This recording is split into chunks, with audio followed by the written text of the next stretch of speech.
நம்ம பஜாஜோட பல்சர் 150 ஆமாங்க. இந்த ஒரு 150 சிசி செக்மெண்ட்ல இருக்கிறதுலே அஃபோர்டபுள் பிரைசிங்ல நல்ல ஒரு வெர்சைலான ஒரு டோன்ல ஒரு வெஹிக்கிள் எடுக்கணும்னு நினைக்கிறீங்கப்ப, நிச்சயமா இந்த பஜாஜ் பல்சர் 150ன்றது உங்களுக்கான ஒரு பெஸ்ட் ஆப்ஷனே சொல்லலாம். ஃபர்ஸ்ட் விஷயம் இந்த பஜாஜ் பல்சர் 150 பத்தி சொன்னா, நம்ம இந்தியன் மார்க்கெட்டோட ஒரு வெல் நோன் அண்ட் நல்ல ஒரு பயங்கர ஃபேமஸான ஒரு ஸ்போர்ட்ஸ் மாடல் இந்த ஒரு பஜாஜ் பல்சர் 150. ஸ்போர்ட்ஸ் மாடல்னா ப்ராப்பர் ஸ்போர்ட்ஸ் மாடல் கிடையாது. பட் நம்மளுடைய மார்க்கெட்ல ஒரு காலத்துல இதுதான் ஸ்போர்ட்ஸ் மாடல். பட் ஆனா இப்போ கொஞ்சம் காம்படிஷன் அது மாதிரி விஷயங்கள்லாம் சேர்ந்து இந்த வெஹிக்கிள் டவுன் ஆயிருக்கலாம். பட் ஸ்டில் நவ் இது இன்னும் கூட நல்ல ஒரு வெஹிக்கிளாக தான் இருந்துகிட்டு இருக்கு. ஆமாங்க, ஃபர்ஸ்ட் விஷயம் டிசைன் டோன் வைஸ் பொறுத்தளவுக்கு உங்களுக்கு இது பார்க்கறதுக்கு ஒரு மாதிரி ஃபேமிலி வெஹிக்கிள் மாதிரி இருக்கும்.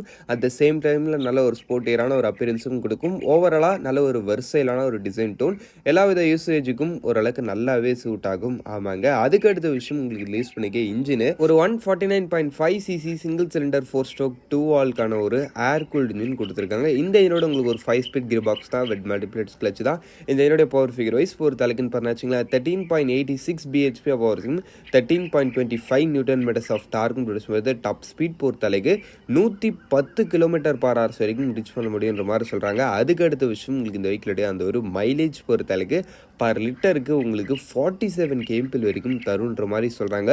மைலேஜில் எந்த அளவுக்கு இருக்குன்னு கேட்டிங்கன்னா, மைலேஜில் ஒரு ஆவரேஜான லெவலு.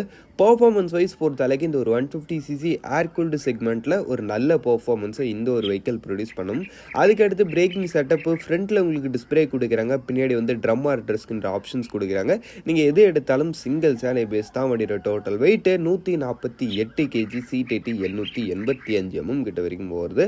ஆக மொத்தத்தில் வண்டியோட ப்ரைஸிங்கு பேசிக் மாடல் உங்களுக்கு 1,36,000 ஸ்டார்டிங் ஆகி டாப் மாடல் 1,44,000 கிட்ட வரைக்கும் வருது. ரெலி இந்த ஒரு ப்ரைஸிங்கில் இது ஒரு பெஸ்ட்டான ப்ராடக்ட்னே சொல்லலாம். இந்த வெஹிக்கிளோட நல்ல விஷயங்கள்னு பார்க்கும்போது ஃபஸ்ட்டு விஷயம் பர்ஃபார்மன்ஸ் நல்லா இருக்குது. ரெண்டாவது விஷயம் சர்வீஸ் அண்ட் மெயின்டெனன்ஸ் மாதிரி விஷயங்கள்லாம் பஜாஜ்ன்றதுனால நம்ம கவலைப்பட தேவையில்ல, ஈஸியாகவே இருக்குது. அதுக்கடுத்து மூணாவது விஷயம் உங்களுக்கு அந்த ஒரு ரைடிங் போர்ஷன்றது நல்ல ஒரு வெர்சைலான ஒரு டோனில் இருக்குது. உங்களுக்கு ஓட்டுறதுக்கும் ஸ்போர்ட்டியராக இருக்கும். அட் த சேம் டைமில் நல்ல ஒரு கம்ஃபர்டபுளான ஒரு ரீஜனும் இருக்குது அந்த ஒரு வெஹிக்கிள்ன்றது. ஆமாங்க, பட் வெஹிக்கிளோட அந்த ஒரு நெகட்டிவ் பாயிண்ட்ஸ்னு பார்க்கும்போது இன்ஜின் ரிஃபைன்மெண்ட்டு கொஞ்சம் கம்மி. என்னதான் நீங்கள் வெஹிக்கிளை பார்த்து ஓடினாலும் அந்த ஒரு இன்ஜின் சவுண்டு மாறுறதுன்றது இந்த ஒரு வெஹிக்கிளில் இருக்கும். அதுக்கடுத்து டயர்ஸும் இன்னும் கொஞ்சம் பெருசாக கொடுத்துருந்துருக்கலான்ற மாதிரி ஒரு விஷயங்கள் இருக்குது. சரி வாங்க இப்போ நம்ம இந்த லிஸ்டில் இருக்க நெக்ஸ்ட்டாக பார்ப்போம்.